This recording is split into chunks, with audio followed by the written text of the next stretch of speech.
Hello friends, welcome to my channel. দেশ এবং দেশের বাইরে থেকে যারা আজকে আমার ভিডিওটি কন্টিনিউ করছেন প্রত্যেকে আমার চ্যানেলে সুস্বাগতম। তো ফ্রেন্ডস, আজকে আমি আলোচনা করব ছাদ বাগানের সেরা জৈব সার যেটি বাড়িতে তৈরি করতে হয় সেটি কেমন করে তৈরি করতে হয়, অর্থাৎ চা পাতা থেকে তৈরি সার। তো আজকে এই চা পাতা তৈরি সারের সম্পূর্ণ পদ্ধতি পুঙ্খানুপুঙ্খভাবে আপনাদের সঙ্গে আলোচনা করব। ভিডিওটি না টেনে কন্টিনিউ করবেন, তাহলে ছাদ বাগানের চায়ের পাতা থেকে তৈরি জৈব সারের সম্পূর্ণ পদ্ধতি আপনাদের সঙ্গে সম্পূর্ণভাবে আলোচনা করব।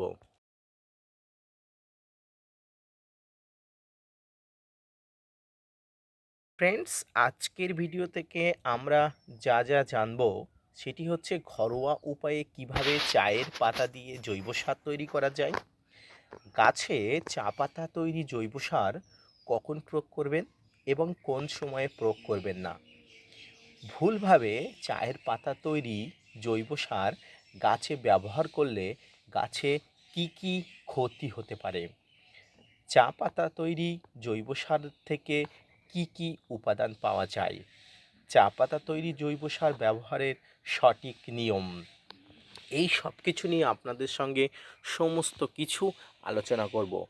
ফ্রেন্ডস, চা পাতা তৈরি জৈব সার থেকে আমরা যে যে উপাদানগুলি পাই সেটি হচ্ছে নাইট্রোজেন, পটাশিয়াম ও ফসফরাস। নাইট্রোজেন আমাদের গাছগুলোকে সবুজ ও সতেজ রাখতে সাহায্য করে। পটাশ ও ফসফরাস গাছের মূলের ফলের বৃদ্ধি ও বিকাশে সাহায্য করে।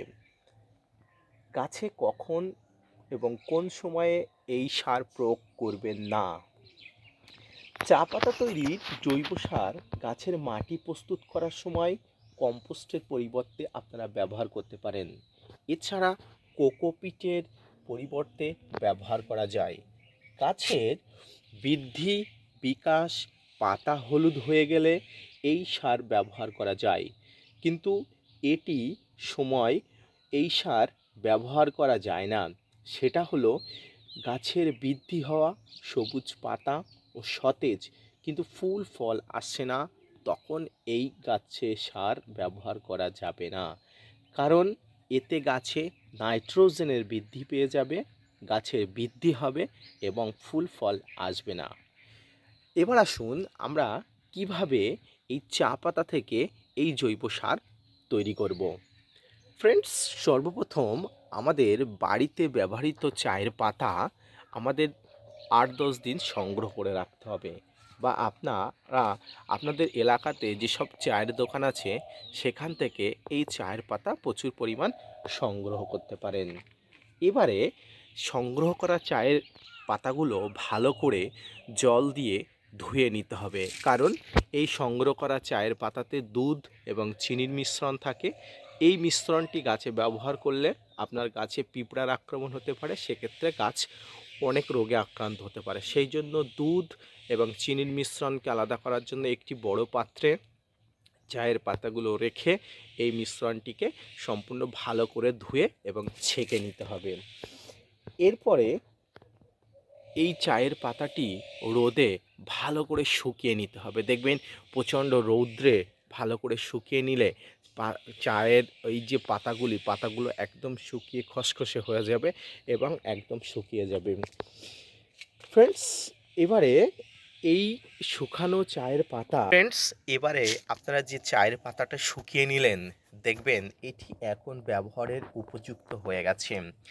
ওই চায়ের পাতাটি আপনারা এবার কোন কোন গাছে প্রয়োগ করতে পারেন। ফ্রেন্ডস, আপনারা সব ধরনের গাছে এটি প্রয়োগ করতে পারবেন। গাছে প্রয়োগ করার আগে গাছের যে গোড়ার মাটি, সেই মাটিটিকে অবশ্যই ভালোভাবে খুশিয়ে নেবেন এবং গাছের গোড়াতে এটি দিয়ে দেবেন, তারপরে মাটিগুলো আবার খুশিয়ে দিয়ে দেবেন। ফ্রেন্ডস, এক্ষেত্রে একটা কথা মনে রাখতে হবে, চায়ের পাতা কিন্তু প্রচুর পরিমাণ জল ধারণ করে রাখে। তাই যখন আপনারা গাছ দেবেন অবশ্যই গাছে জল মেপে মেপে দেবেন, কারণ চায়ের পাতা কোকোপিটের মতো প্রচুর পরিমাণ জল ধরে রাখে। সেই জন্য গাছে চায়ের পাতা দেওয়ার পরে অবশ্যই জলের পরিমাণ খুব পরিমাণ অনুযায়ী দিতে হবে। তো ফ্রেন্ডস, এইভাবে আপনারা ঘরোয়া পদ্ধতিতে চায়ের পাতা থেকে সম্পূর্ণ জৈবিকভাবে ছাদ বাগানে গাছদের জন্য প্রচুর পরিমাণ জৈব সার তৈরি করতে পারেন, যেটি বলতে গেলে একেবারে নিখরচায় আপনার প্রয়োজন মতো আপনার সাধ্যের মধ্যে আপনারা এই জৈব সারটি ব্যবহার করতে পারেন। এই জৈব সারটি ব্যবহার করলে আপনার ছাদ বাগানে গাছগুলো সম্পূর্ণ খুব ভালো থাকবে। জৈবিক পদ্ধতিতে জৈব সার গাছ সবসময় চাই, রাসায়নিক পদ্ধতি সবসময় অ্যাভয়েড করা উচিত। যদিও মাঝে মাঝে আমাদের গাছদের রক্ষার্থে এই জৈব সার দিতে হয়, তবুও আপনারা এই জৈব সার পদ্ধতিতে বেশি মনোনিবেশ করবেন। এবং বিশেষ করে চায়ের পাতা তৈরিতে এই চায়ের পাতা আপনার সহজেই আপনাদের এলাকাতে খুব ভালোভাবে পেয়ে যাবেন। যে কোনো চায়ের দোকান থেকে চাইলে বিনা পয়সায় হয়তো পাওয়া যাবে। তো ফ্রেন্ডস, এইভাবে চায়ের পাতা থেকে জৈব সার তৈরি করুন এবং আপনার ছাদ বাগানকে সমৃদ্ধ করে তুলুন জৈবিক পদ্ধতিতে। তো আজকের এই তথ্যটি যদি ভালো লেগে থাকে অবশ্যই একটা লাইক, কমেন্ট, শেয়ার, সাবস্ক্রাইব করে চ্যানেলের পাশে থাকবেন। আপনাদের জন্য প্রতিনিয়ত ভিডিও বানাই। আপনারা যদি মোটিভেট করেন তো নতুন নতুন ভিডিও আনতে আগ্রহী হই। ফিরে আসি নতুন কোনো ভিডিও নিয়ে, ততক্ষণ সঙ্গে থাকবেন এবং ছাদ বাগানে জৈবিক পদ্ধতিতে চায়ের পাতা থেকে চা স্বাদ তৈরিতে নতুন পদ্ধতি। ধন্যবাদ। ফিরে আসছি নতুন কোনো ভিডিও নিয়ে, ততক্ষণ সঙ্গে থাকবেন।